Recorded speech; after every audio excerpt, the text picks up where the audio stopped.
that when there is a real cause, you don't need a personality, you need a principle.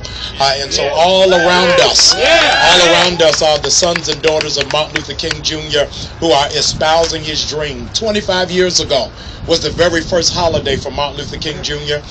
Many fought against it. He is the very first non-presidential figure to receive a monument just across the street. And so we stand to remind America today that Martin Luther King Jr. did not die to get a monument. He died so that the movement can go forward. We stand in Washington, DC, sending our voices all the way to South Carolina to let all the Republicans know we're not jealous of anybody.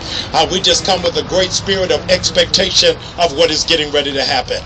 Before I share my remarks, I want to introduce just a couple of people. I am so appreciative today, namely for all of you who are here on today, who have been in the trenches long before this moment. But allow me to introduce Miss Shirley Reed, who is the national president of the Women's Missionary Society globally. Would you give her a big hand for coming to stand? And so she represents missionaries from across the United States, across the Caribbean, and even across Africa. And she stands as their president to be in agreement with us on today. And then we thank God for our hero, I.G.I. Joe, Mrs. Shamar, who is in fact spoke truth to power, stood on the shoulders of an uncompromising conviction about what civil rights look like, came back from the war on terror to fight the war on poverty, and we're thankful that he's come up from New York. We have groups of people who are still en route. They got confused on which federal bank, but we're glad that they are en route. We've got a bus of young people who are coming from Howard University, a bus that's coming from Baltimore that is coming. We're glad to have the DC representative from PUSH. Won't you come stand with us, sir? We're glad to have you. Give PUSH a big hand. You go PUSH! Go PUSH, yes. Just don't push us over the edge. And so this is, ladies and gentlemen, really a cause for all of us. I told our organizers when we began this march that my real aim, real intention, as I've been talking to press over the last 72 hours, is how many people are you expecting on the day? And I told them all I want is 99. If I can get 99 people there, one of us to represent those who are in fact struggling and dealing with an unjust system, it will in fact speak volumes about where it is that we're going. Dr. Martin Luther King Jr. to throw in the face of capital greed. In 1968, the year that he was killed, earned $200,000 in 1968. It is amazing to know, ladies and gentlemen, that $170,000 of that dollars he gave back to the movement. That is a reflection of somebody who was not in it for anything personal, but so that the community might be able to go forward. And so we're standing today on Constitution Avenue to remind the Senate and the Congress that the reason why we're assembled is because we have a constitutional right. Across the South, there is an infringement against the 10th article within our Constitution to take away Voting Rights Acts, so that people in this fall primaries and spring primaries and the fall general election will lose their right to vote, because they understand our vote is our voice. But we're here today because we still have a voice, and we plan on letting America know that we will not go away if we're here in the cold, where we could have been in the movies at home watching Law and Order, but we're here today because we believe in this, and we believe that something great is getting ready to happen. My name is Jamal Bryant, but I don't want you to remember my name. I want you to remember the names of all of the people who are here, all of our children who are represented, all of our grandchildren are represented, and the generations that are yet unborn will remember on January the 16th, 2012, a group of people came to Washington, D.C. And remember Dr. King's word, injustice anywhere is a threat to justice everywhere. I want to pause because I wish I could pass this mic around, but I want all of those who are in fact taking away our money, our liberties, and even our right to be able to prosper to hear our collective voice. And so I do not want us to assemble. I want us to in fact raise our voice in protest against what it is that is happening to our economy, against our Pell Grants, against our foreclosures, against entrepreneurship. So can you please just open up your mouth? And this is your chance to speak so America can...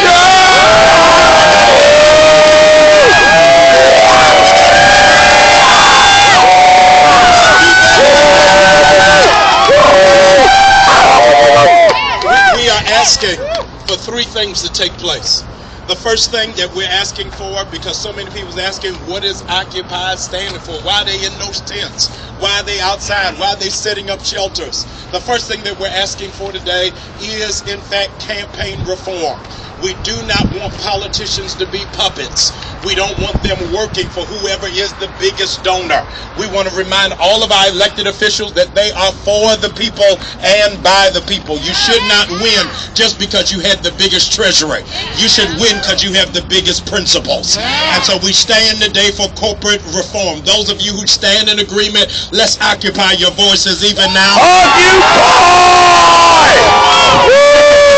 Second thing that we're asking for absolute security on Pell Grants so that all of our young people might be able to compete on a global stage with affordable education. It is horrific. It is a miscarriage of justice that there is, in fact, more student loan debt than there is credit card debt.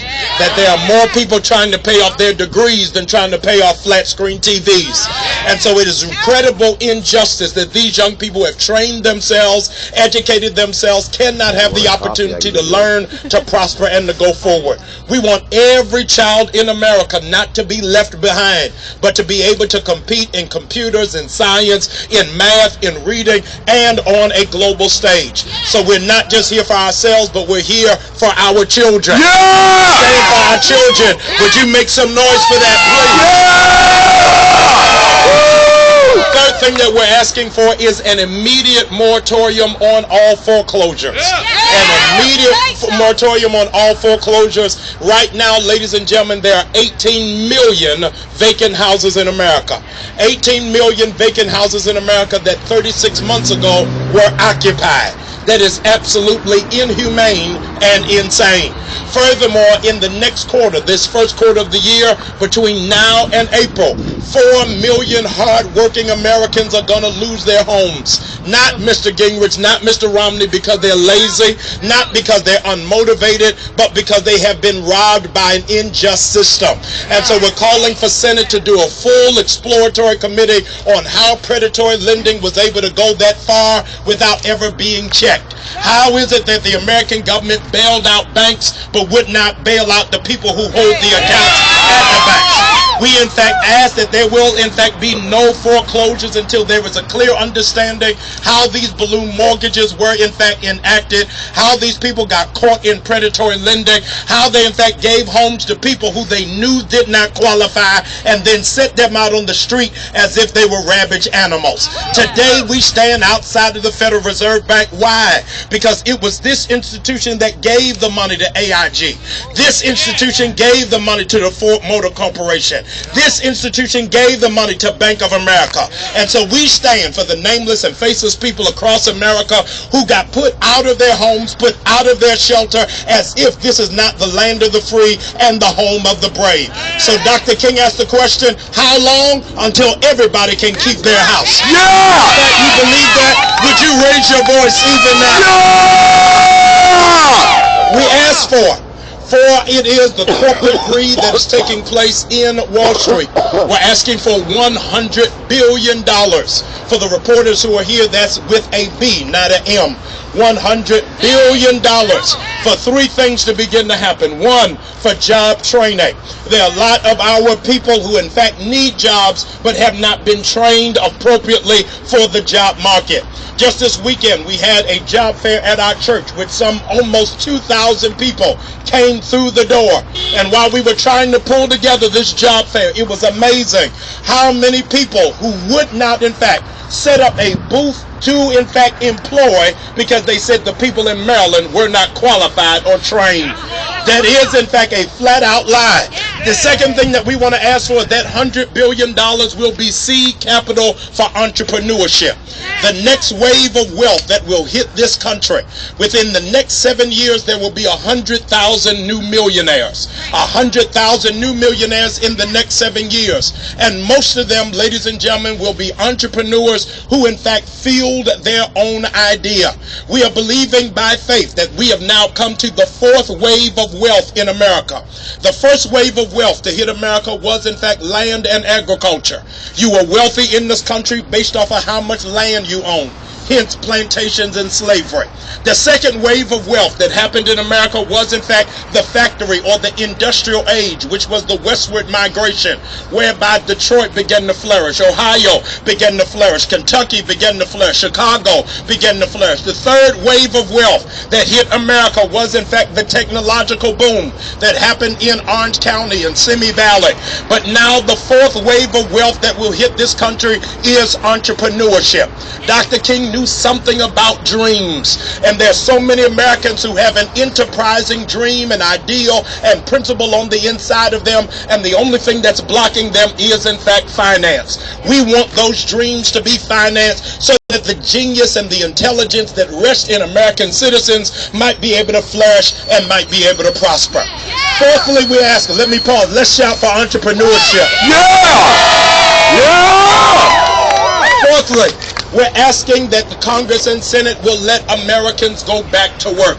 How will they go back to work? By building bridges, roads, highways, redeveloping and redefining the transportation system so that our people who in fact have the skill, have the labor, but have not had the opportunity. Something transitional is getting ready to happen when you put Americans to work.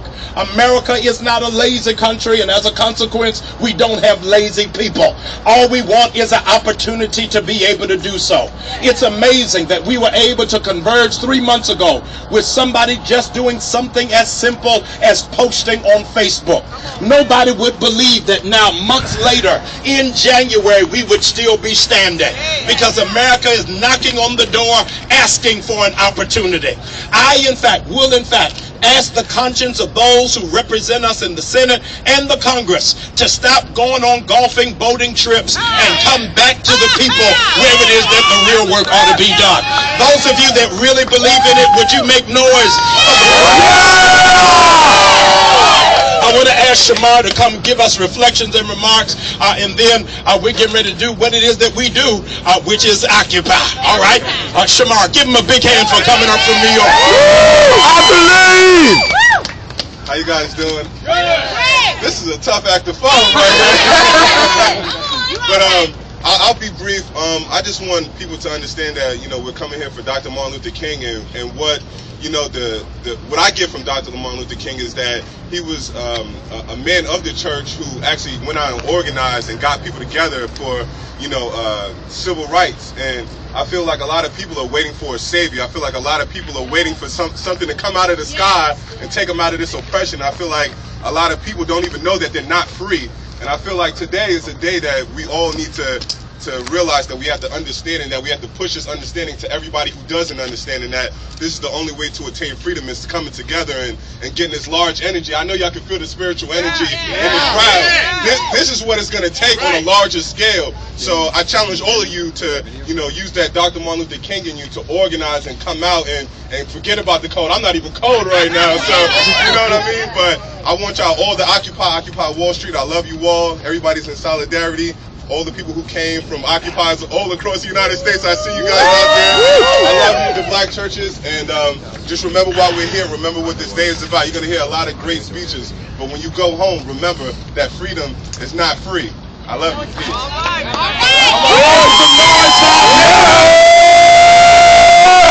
200,000 veterans are on their way back home.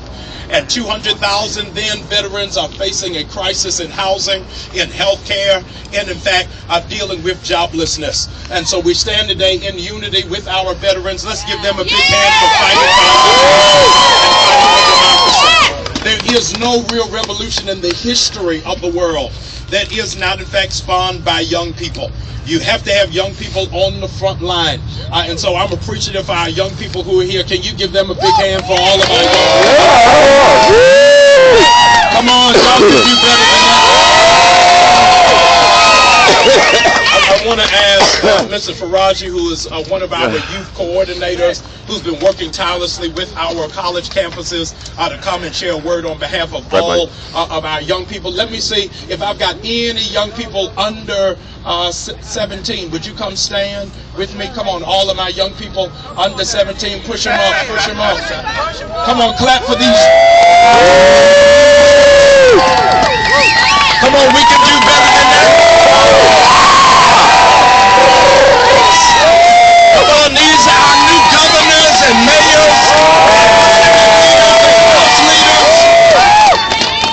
would you come speak on behalf of our young people? Good morning. Sorry. You know, family, my name is Faraji Muhammad, and as a young leader in the city of Baltimore and here in DC, it's certainly a pleasure and an honor for us to be on this platform today. But I just want to make it very clear that we come not in the spirit of beggars. That we come in the spirit of demanding what is not a human right, but what is a human need. Freedom is a human need. Equality is a human need. Justice is a human need.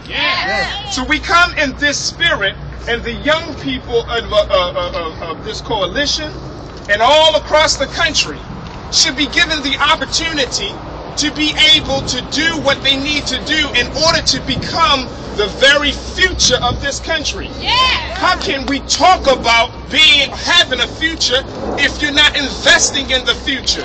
If you're not strengthening the Pell Grants? If you're not opening the doors to access for new opportunities? There can never be no future for this country without the next generation. So we are here today to stand because we understand that there is a huge economic inequality that's taking place today. And the structure, the revolution that you see coming from young people, whether they're black, whether they're white, Asian, Latino, it is because the system is at a point of breaking down. And so the next generation are trying to ensure their own future. We're trying to make sure that there is a future for us, because if you talk to young people today, they're not going to talk to you about Social Security. They're not going to talk to you about their retirement, their 401k.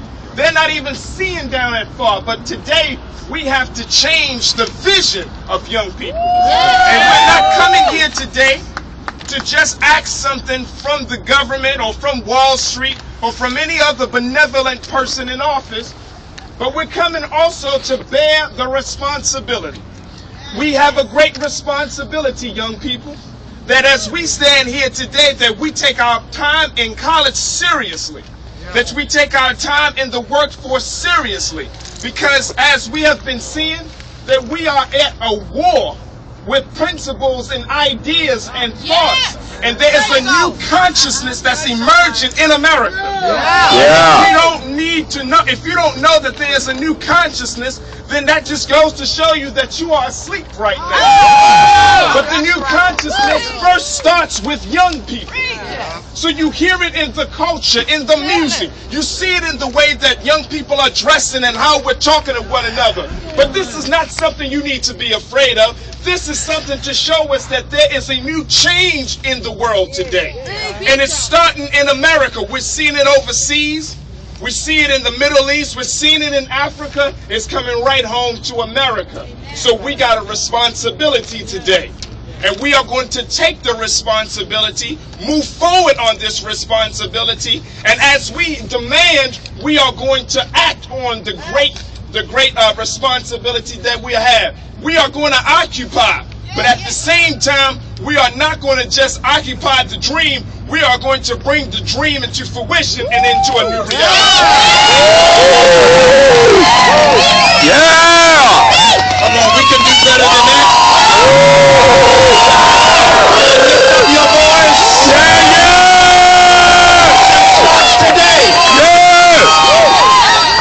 In the tradition of Martin Luther King Jr., let's just sing one line of "We shall overcome," changing one word, not someday, but today. That today the revolution begins. Somebody who's got a much better voice than me, can you come help lead us? I don't want to be embarrassed on television. Somebody who can sing, come on, help me, please. Thank you. Thank you. We shall overcome. We shall overcome. We shall overcome today. Oh, deep in my heart, I do believe we shall overcome today. Lift up your voices. We shall. We shall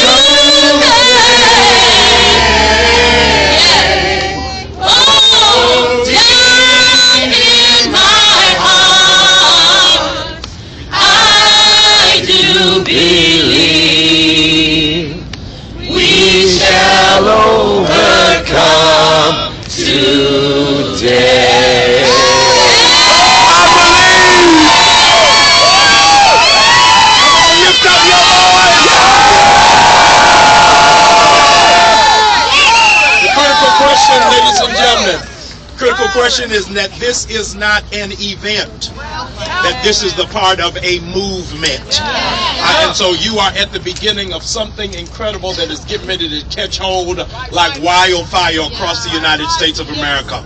And so I want you to be aware, members of the press, that this is not the end of us. This is the beginning of us. When it is that we're going to finally pack up and go home, we're going to go home when everybody is being paid a decent wage. We'll be able to go home when our young people have the opportunity to go to the college and university of their choice, and finance will not be a problem. We're going to pack up and go home when our politicians are not being controlled by the powers that be on Wall Street. We're finally able to go home when America is finally the land of the free and the home of the brave. And so every 30 days there's going to be a roll-out action. And so this is the very beginning. 30 days from now, in all over America, there is a clarion call for what I am getting ready to announce. In 13 different cities, there are groups that are assembling just as we are assembling today. Occupy has in fact spawned, grown, and developed to 100 cities in America and 53 countries around the world. It has become a global phenomenon. And so our next strategic move, ladies and gentlemen, will be on February the 14th. On February the 14th, which is historically, traditionally for us, Valentine's Day. On that day, which is a Tuesday, is a representation called Love Your Community. If you love your community, on February 14th, we're asking, hear me, 750,000 to 1 million people to open up bank accounts at community banks, minority banks, or credit unions.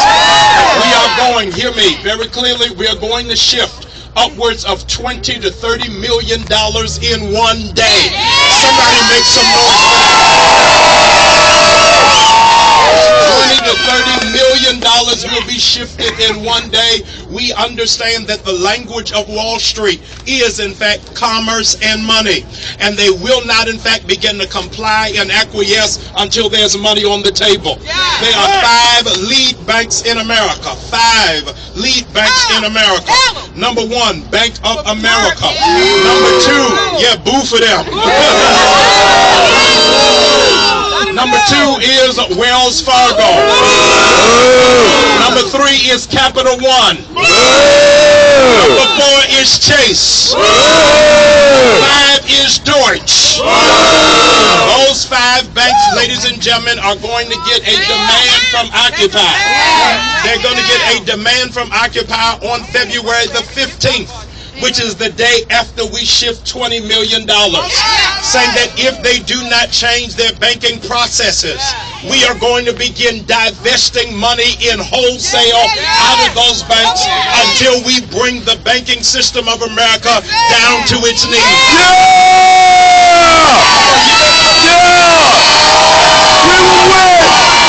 There is going to be a financial revolution afoot, where if in fact we are not represented on their national boards, not for the local branch, but for the national boards, there must be a voice from the community that represents the interests of the people and the interests of our children.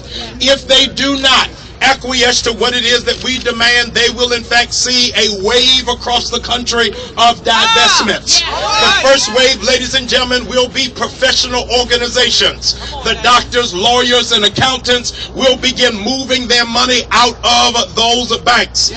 The second wave, we're calling for all of the Pan-Hellenic organizations, all of the Alphas, the Kappas, the AKAs, the Sigmas, the Iotas, the Omegas will begin moving their money out of those banks. The third wave, we are asking all of the churches, synagogues, mosques, and temples to move all of their money.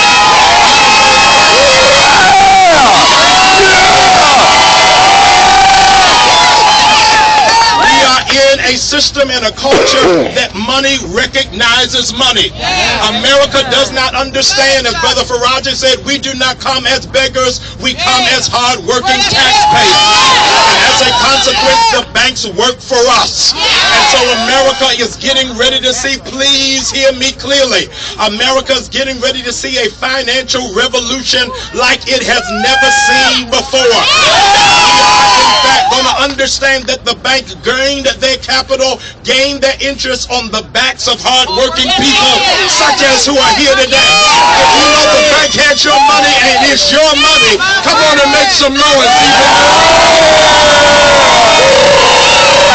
So those banking institutions are put on alert.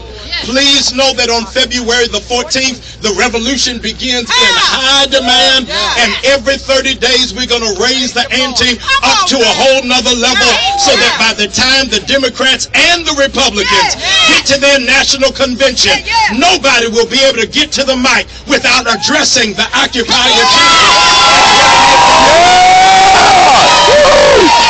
Occupy is, in fact, a nonpartisan movement.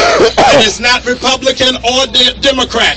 It is, in fact, the words of Kwesi Mfume, no permanent fringe, just permanent interests. So whoever has the best interests of the working class at stake is the group that we're going to support.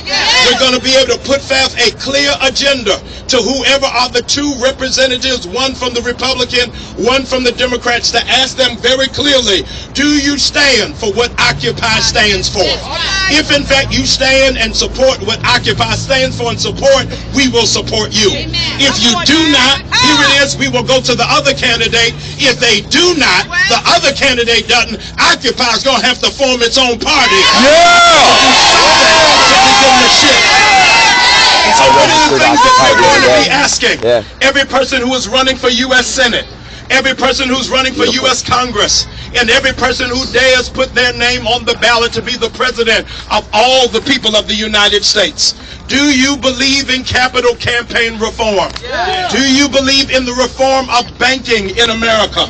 Do you stand and support for the full strengthening of Pell Grants for our young people to be able to go to college and universities?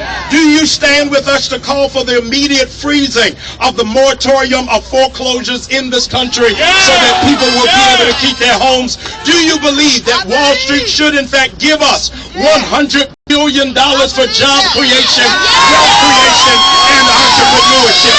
Do you believe Americans should be put back to work? Do you believe all of our veterans who are coming back home deserve the medical treatment that they deserve, be attended to, and have an opportunity for life, liberty, and the pursuit of happiness? If you agree, occupy your voice.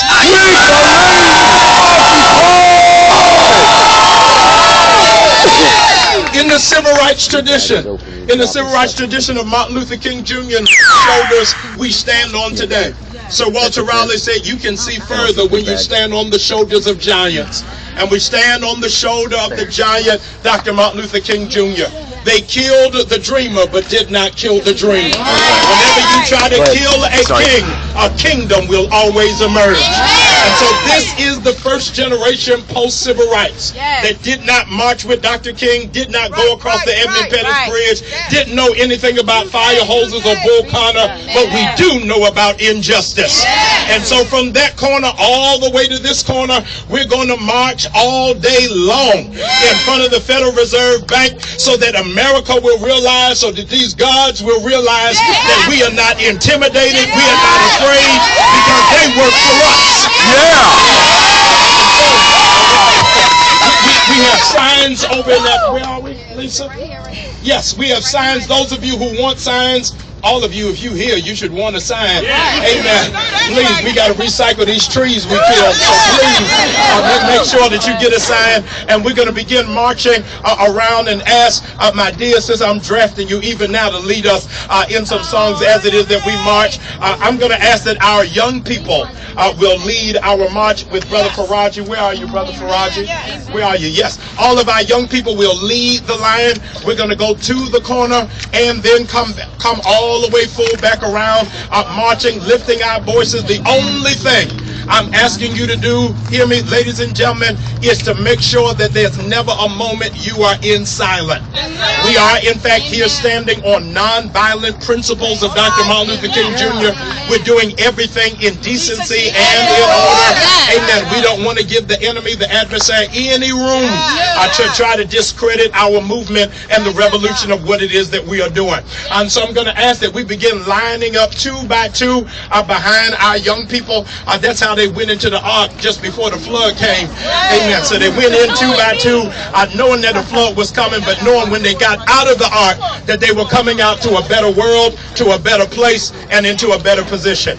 All right, all of our young people, I want you at the front of the line. Let me get all of our young people at the front of the line, please. All of our young people at the front of the line. All of our young people.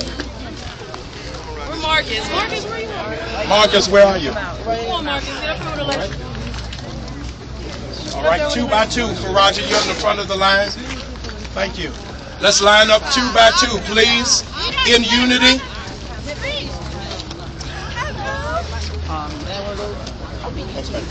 We're on this side of the barrier, ladies and gentlemen. We're on this side of the barrier. The Legal Defense Fund is not here. On this side of the barrier. Let me ask, ladies and gentlemen, let me ask with all clarity. Let me ask. I want America to see an integrated demonstration. So I need some of our Caucasians standing beside the African Americans, some of our Latinos standing beside the Asian. Amen. These are 2 movements coming together.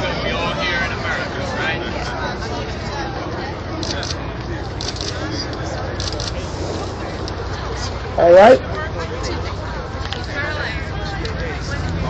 Where's our Mahalia Jackson? I need you. Come on, lead us in our song.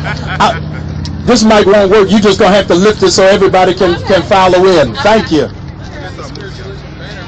Yes. I want right behind the young people. Yes. Yep.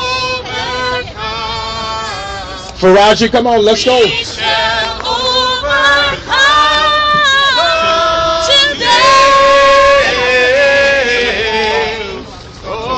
In twos, lift up your voice. I do. I do. Yeah.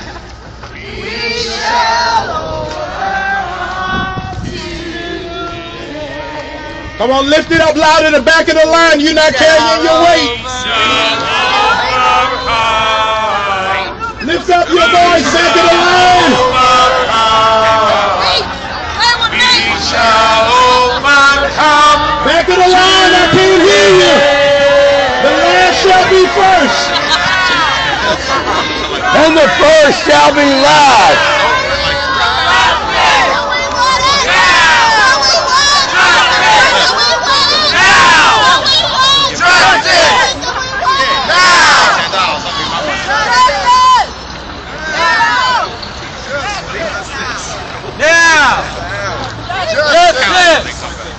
Now! Justice! Now! Justice! You good? Justice.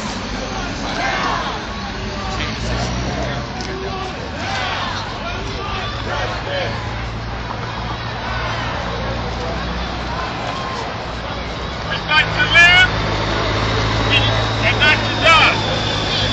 We want justice, so we occupy. We fight to live and not to die. We want justice, so we occupy. We fight to live and not to die. We want justice, so we occupy.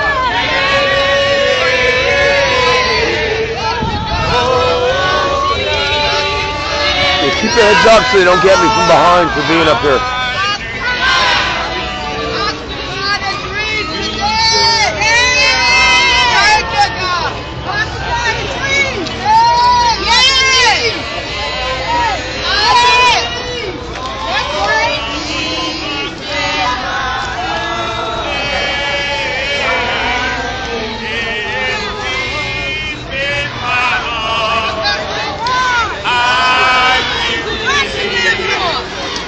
We today.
I thought you were singing. She said if I need help. Oh, okay. We are 99%. We are 99%. We are 99%. We are 99%. We are 99%. We are 99%. We are 99%. We are 99%. We are 99%. We are 99%. We are 99%. We are 99%. We are 99%. We are 99%. Occupy. 99%. Occupy. 99%. We are 99%. We are 99%. We are 99% for human rights. Gay, straight, black, white. All unite for human rights. Gay, straight, black, white. 99%. We are 99%. We are 99%. We are 99%.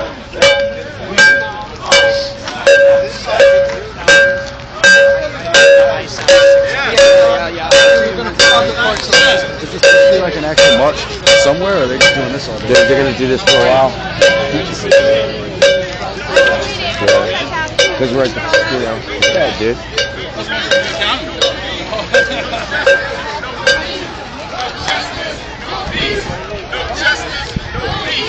No justice, no peace. No justice, no peace. No justice. justice, no peace. No justice, no peace. Watch out. No justice, no peace. No justice, no peace. No justice, no peace. No peace. No justice, no peace. No justice, no peace. No justice, no peace. No justice, no peace. No justice, no peace. No justice, no peace. No justice, no peace. No justice, no peace. No justice, no peace.